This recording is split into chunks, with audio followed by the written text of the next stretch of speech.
So hey everyone, welcome back to my channel. तो आज हम लोग बात करने वाले हैं मैनिफेस्टेशन इज़ ईजी के बारे में। तो मैनिफेस्टेशन एक्चुअली होता क्या है? मैनिफेस्टेशन एक लाइफस्टाइल प्रोसेस होता है। और ये सबसे, अगर मैं बोलूँ कि जो इंसान मैनिफेस्टेशन लॉ समझ गया तो उसको मैनिफेस्टेशन कभी हार्ड लग ही नहीं सकता। Specially law of assumption, law of assumption he manifestation के का एक को मतलब एक रियल मीनिंग जो है ना, हमें लॉ ऑफ अजम्पशन से ही पता चलता है। मैं भी पहले लॉ ऑफ अट्रैक्शन में थी, इसलिए no hate to law of attraction, but उसमें बहुत सारे रूल्स हैं, बहुत सारे लिमिटिंग बिलीफ्स है। जैसे उसमें एक टेक्निक है 5x55, और उसमें लेट गो की बहुत बात की जाती है। पेन के कलर्स के बारे में बहुत बात की जाती है। और एनर्जी वाइब्रेशन, सो ट्विन फ्लेम, और पता नहीं कार्मिक रिलेशनशिप्स, पता नहीं इसमें इसी टाइप की बात की जाती है, जो कि मैनिफेस्टेशन में बहुत दिक्कत देती है। कई बार हम लोग इतना ज़्यादा डर जाते हैं ये सब सुन के कि हम कुछ उल्टा ही मैनिफेस्ट कर देते हैं। फिर हमें लगता है कि नहीं नहीं, मैनिफेस्टेशन तो बहुत खतरनाक चीज़ है, जबकि ऐसा कुछ भी नहीं है। मैनिफेस्टेशन से इजी कुछ भी नहीं है। एंड मैनिफेस्टेशन तो एक लाइफस्टाइल प्रोसेस है। मतलब हमें बस अपनी इंटेंशन सेट करनी है, कोई चीज़ अज्यूम करना है, एंड वही हमारी रियलिटी बन जाती है। अभी क्या है, एक चीज़ होती है कि जैसे मैंने अभी बोला कि लॉ ऑफ अट्रैक्शन में लेट गो की बहुत बात होती है। ठीक है, हम अपने डिज़ायर को लेट गो कैसे कर सकते हैं? अभी मुझे अगर अर्जेंट मार्क्स मैनिफेस्ट करने हैं तो मैं उस चीज़ को लेट गो कैसे करूँ? उल्टा अगर मैं उस चीज़ पे एनर्जी लगाऊंगी बाय अफर्मिंग या फिर स्क्रिप्टिंग करके, तो उसके हाई चांसेस होंगे ना।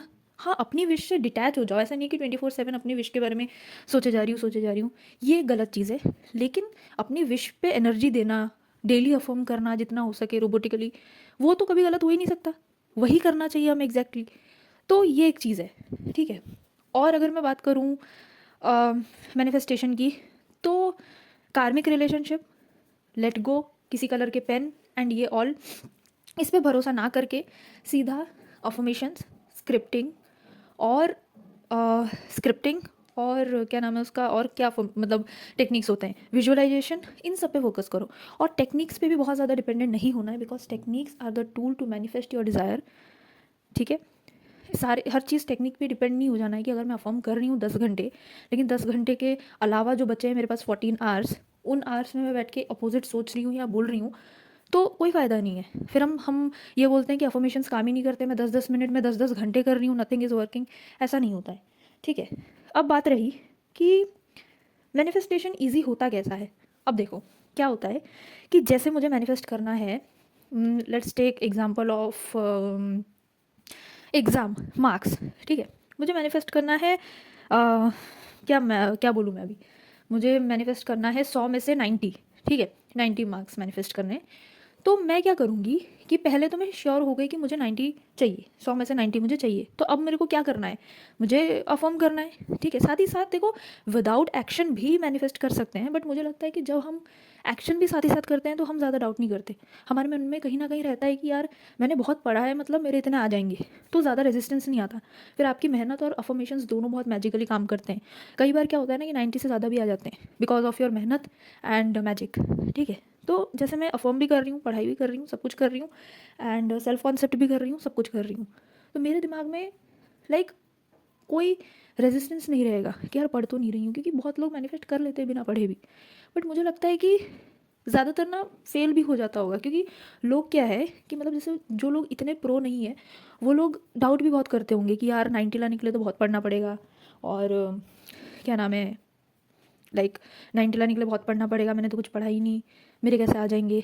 तो इसमें मैं इसलिए बोल रही हूँ कि पढ़ो। एंड जब हम अफर्म करते हैं ना, हमारा खुद का मन करता है पढ़ने के लिए, क्योंकि वो इंस्पायर्ड एक्शन है। हमारा मैनिफेस्टेशन कई बार मतलब मैनिफेस्टेशन पूरा होने के लिए इंस्पायर्ड एक्शंस भी हमें खुद से आते हैं, हम खुद से लेते नहीं हैं, वो हमारे दिमाग में खुद ब खुद आते हैं, हो जाते हैं वो एक्चुअली। नॉट कि जैसे अगर मैं अपने एसपी को मैनिफेस्ट कर रही हूँ तो मेरे मन में आया कि ब्लॉग सॉरी मैसेज कर दूँ, तो जाके मैं मैसेज कर रही हूँ, ये तो ज़बरदस्ती एक्शन है। I am talking about forced action. ठीक है, sorry inspired action, inspired action, I am talking about inspired action. तो ये चीज़ है एक। और अगर मैं बात करूँ एक और चीज़ की, वो है ये ऐसे ऐसे करके हम मैनिफेस्ट कर सकते हैं। और आप विजुअलाइज भी कर सकते हो कि आपका रिजल्ट ऐसे निकला हुआ है, 90 लिखा हुआ है उसमें, या फिर आप स्क्रिप्ट भी कर सकते हो प्रेजेंट टेंस में, या फिर पास्ट टेंस में, या फिर फ्यूचर टेंस में, जैसा आपको कन्वीनियंट लगे आप कर सकते हो। और भी टेक्निक्स होते हैं, जैसे और कौन कौन से टेक्निक होते हैं पता नहीं, लैडर टेक्निक कुछ होता है, मेरे को तो उस बारे में नॉलेज है नहीं, मैंने उसको ट्राई नहीं किया अभी तक। मैं ज़रूर उसको ट्राई करके शेयर करूँगी कि करना कैसे है एंड मेरा एक्सपीरियंस कैसा रहा है, बट फ़िलहाल तो मैंने उसको ट्राई नहीं किया है। रोबोटिकली अफर्म भी कर सकते हो आप कि आई हैव स्कोर्ड इतना इन माई डैश एग्ज़ाम, ठीक है, XYZ एग्ज़ाम, तो कर सकते हैं हम ऐसा।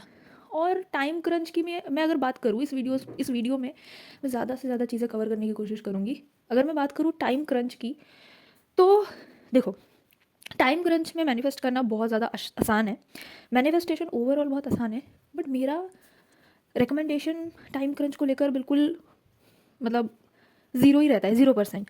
मैं बहुत रेयरली रिकमेंड करती हूँ कि टाइम क्रंच में मैनिफेस्ट करो। इनफैक्ट अगर ऑनेस्टली बताऊँ तो मैंने कभी टाइम क्रंच में मैनिफेस्ट किया भी नहीं है, बिकॉज मुझे ऐसा लगता है कि हम ना बहुत ही ज़्यादा एंक्शियस हो जाते हैं। जैसे मान लो कि मैं 25 दिसंबर को कुछ मैनिफेस्ट कर रही थी एंड मुझे 23 दिसंबर तक कुछ दिख ही नहीं रहा मूवमेंट, बट हाई चांसेस है कि 24 रात को हो जाए वो मैनिफेस्टेशन। बट मैं इतना ज़्यादा एंक्शियस हो रही हूँ कि मैं मेरे अंदर सब्र ही नहीं है, मैं बस उसके बारे में नेगेटिव सोचे जा रही हूँ। एंड कई बार होता है ना कि हम लोग 23 क्या, हम लोग जब से मैनिफेस्ट कर रहे हैं हम उस तब से ही सोच रहे होते हैं कि यार 25 को हो जाएगा ना, 25 को हो जाएगा ना।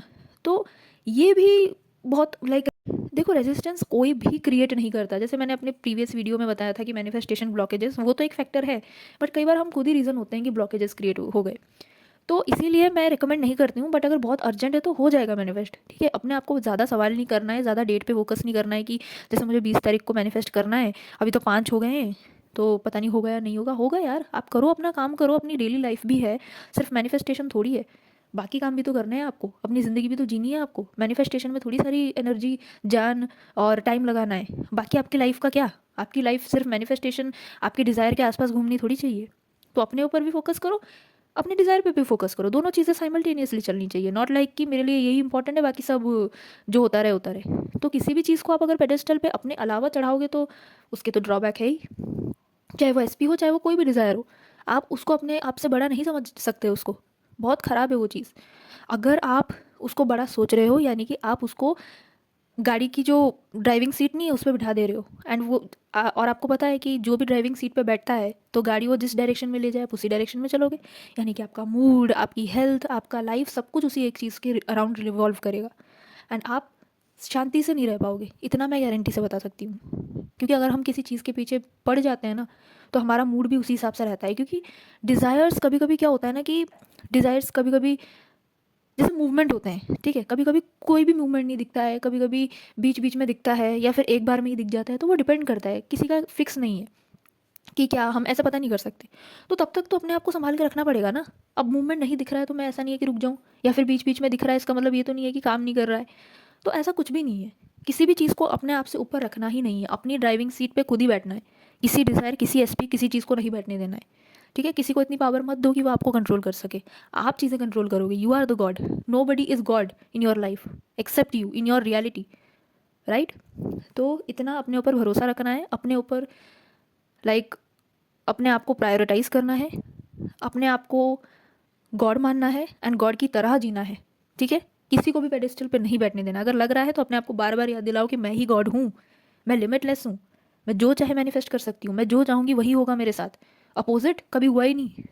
तो ऐसे अपने बिलीव्स रखो और अपने दिमाग में बिठाओ कि manifestation is so easy for me, SP is so easy for me to manifest, good grades are so easy for me to manifest, money flows to me easily. अपने सेल्फ कॉन्सेप्ट अफर्मेशंस में ये add कर लो कि manifestation is so easy for me. ये एक affirmation भी है, पहले मैं इसको अफर्म किया करती थी, अब ये इस चीज़ से मेरा सबकॉन्शियस माइंड रिप्रोग्राम हो चुका है, तो अब मुझे ज़रूरत नहीं है।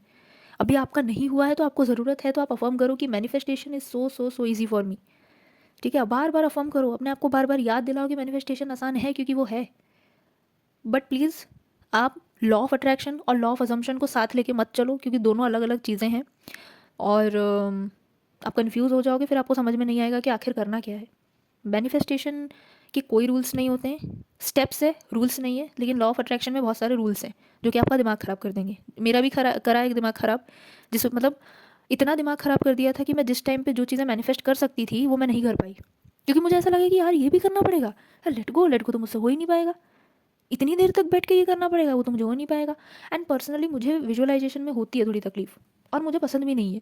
तो लाइक मतलब आप लॉ ऑफ अजम्पशन की लॉ ऑफ अट्रैक्शन की मोस्ट ऑफ द अगर टेक्निक देखो तो उसमें एक लाइन उनका रहता है, दो चीज़ें रहता है, एक तो लेट गो, दूसरा है विजुअलाइज करो। तो भाई मेरे से विजुअलाइज होता ही नहीं है, ऐसे देखो, ऐसा भी नहीं बोलना चाहिए, बट मेरे को होती है थोड़ी प्रॉब्लम।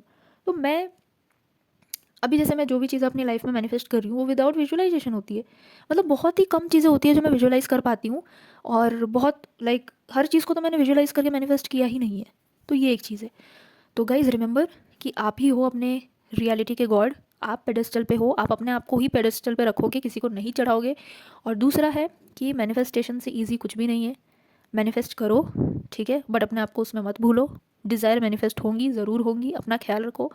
और अफर्म करते रहो जो भी टेक्निक लाइक आप पिक किया है आपने, विजुअलाइजेशन, अफर्मेशंस, जो भी है, आपकी डिज़ायर ज़रूर से ज़रूर से ज़रूर पूरी होगी। उसको पूरे होने से कोई भी नहीं रोक सकता अनटिल एंड अनलेस आप उस पर गिव अप ना करो। तो मैनिफेस्टेशन बहुत इजी है, और आपका मैनिफेस्टेशन जल्दी पूरा होने भी वाला है, क्योंकि आप पावरफुल हो, इतने आप पावरफुल मैनिफेस्टर हो। ठीक है। तो thank you so much for watching. Next video में मिलते हैं। आई थिंक मेरा नेक्स्ट वीडियो सेल्फ कॉन्सेप्ट पे होने वाला है, तो हम लोग बात करेंगे सेल्फ कॉन्सेप्ट पे थोड़ा और डिटेल में, क्योंकि मेरे ऑलमोस्ट सारे वीडियोज़ में सेल्फ कॉन्सेप्ट की बात की है। तो फाइनली एक वीडियो आ ही जाएगा। So take care and see you everyone.